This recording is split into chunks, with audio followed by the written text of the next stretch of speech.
After several weeks of silence, the Nova Scotia RCMP have today provided new information about the April shooting rampage in Nova Scotia, in which 22 people were killed.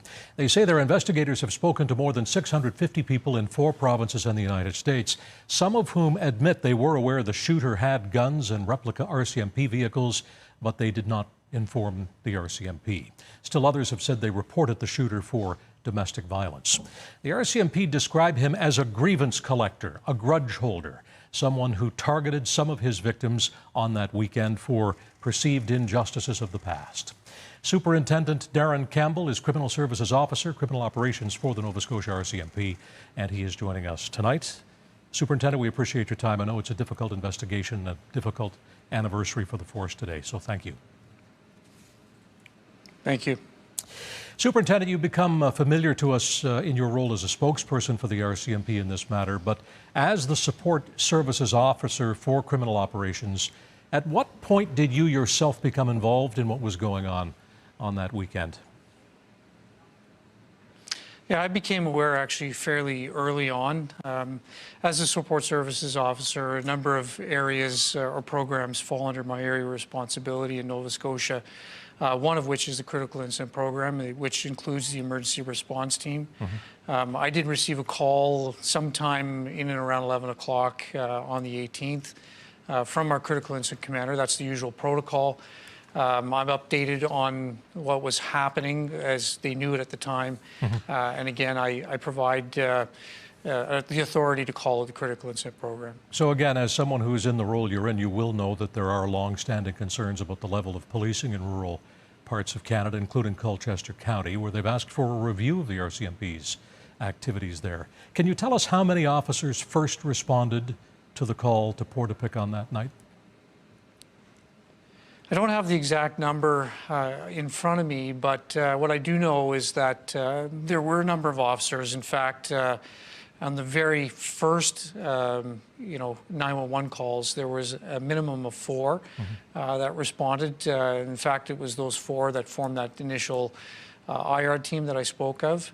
And again, one of the benefits of, having a national police force as a contracted police service is that we actually have access to several other resources as well. So as this situation was unfolding, we were calling in resources from a number of the areas or counties within, or districts as we call them in Nova Scotia. But in its earliest stages... the initial call was responded. Yeah. Yep. In the earliest stages, I know for a fact that there were 4, and I've gone through a number of the documents that speak to the actual dispatching of calls, or not calls, but dispatching of cars. And more than 25 units responded within a very short period of time. Who's in command at that point? So in terms of, as I expressed during the media briefing, first officers on scene in terms of an active shooter, their objective is obviously to stop the threat. Okay. So as the first officer gets there, and if there are other officers available, they form that IR team. There will be an individual within that IR team that's actually in control of the actual team itself that's actively involved in trying to seek out and stop that threat. So there's that element of it. At the same time, our Operational Communications Center has a risk manager there who's a senior NCO or non-commissioned officer at the RCMP, staff sergeant. We have them on shift 24 hours a day.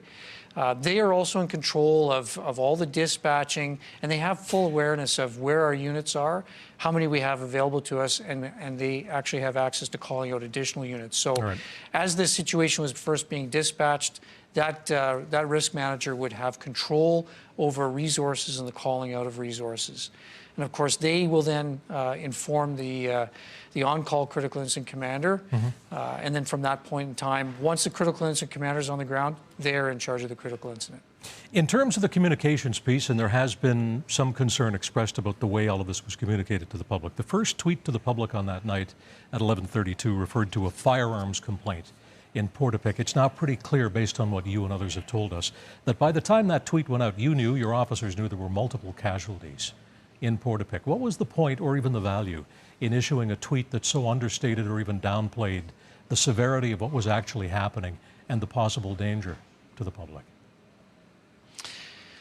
Yeah, so, I can't speak to the exact conversations that took place between what would have been at that time either the risk manager from our Operations Communications Center or our critical incident commander and our communications, strategic communications folks.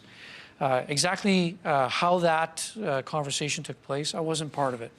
But what I'll say is that, the situation itself was very dynamic. I wouldn't say that the response to it was well done, but it was a chaotic scene. Not the response, but the scene itself. So, there's always, it's easy to criticize the language that people use, but it was dynamic and it was evolving, and all of the details weren't really known. I can't speak to why they chose that language. But can the fair-minded agree that describing it as a firearms complaint was highly inaccurate? Well, it was a firearms complaint. Obviously, if there was a known shooting, or if it was a shots fired complaint, or if it was, we believe that people were under fire at the time, that would have been a more accurate statement to have made. Okay. At any point during those early hours of the investigation, looking back on it, did your officers on the ground operate on the belief or the assumption that the shooter was in fact already dead by his own hand? So what I can tell you is that I've spoken with the critical incident commanders and many of the members that were involved in that initial series of events.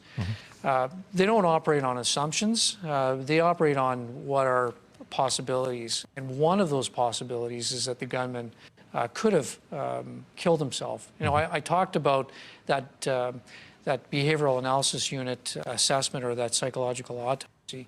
Well, one of the things that the critical incident commanders would have considered at that time was the individual what they call a closure-motivated individual. So the reason why I bring that psychological autopsy into the conversation is that we do know that the gunman was a possessive individual.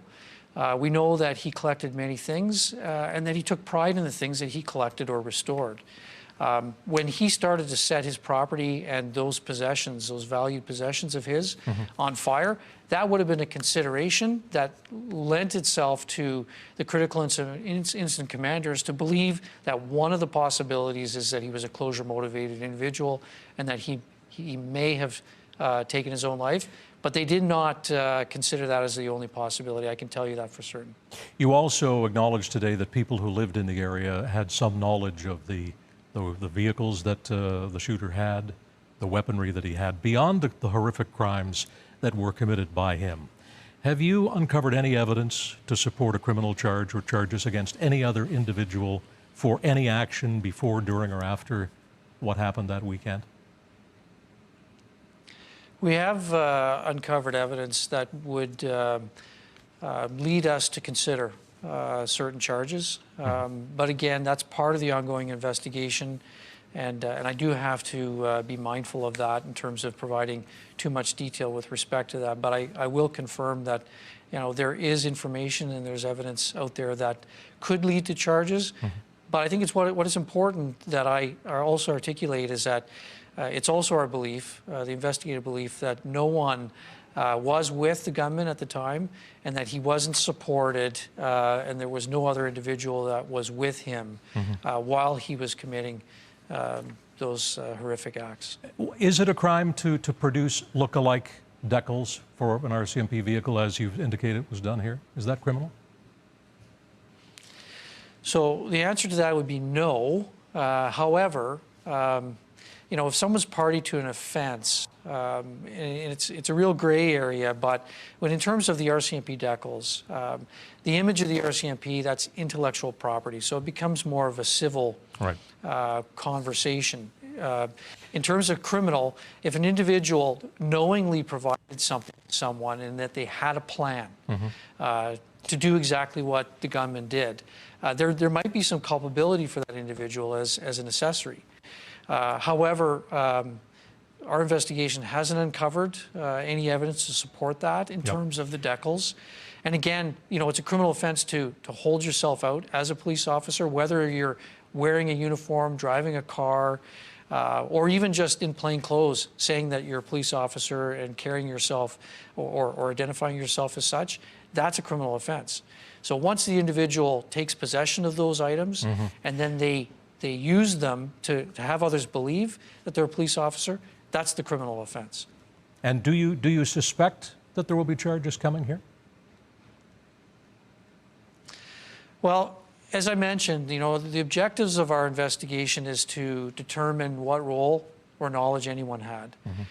If there was a role that would lead to criminal charges to anyone, then certainly that's our job in order to uncover that evidence and then to present that to prosecutors, and then they would make a determination on the strength of that evidence as to whether they were going to proceed with criminal charges against any individuals. And again, that's currently ongoing, and there's limited details I can provide with respect to that. Finally, would the RCMP support or oppose a public inquiry into what happened here? Well, absolutely. Whether it be a public inquiry or if it's a review, whatever form that comes in. The business that I've been in terms of the types of jobs that I've had in the RCMP, whether it's the RCMP, it's another police agency, or it's another law enforcement body, we're certainly not strangers to inquiries. And I've, in many of the courses that I've taught, people will tell you that I'm a very big supporter of reviews or inquiries or audits, whatever you want to call them, because we learn from those things. It's easy to judge, but you need to have a full analysis of the facts, and they often come out through those inquiries, and it's through those inquiries we learn about, lessons learned, whether they were best practices, but also the lessons learned on things that we could do better. All right. And I can say it, I've been in this business for a long time. The RCMP is an organization that is always striving to do better, and we certainly would welcome and participate very openly with any type of review or inquiry. Superintendent, we appreciate your time tonight. Thanks again. Oh, you're very welcome. Superintendent Darren Campbell, Criminal Services Officer, Criminal Operations for Nova Scotia RCMP. Back in just a moment.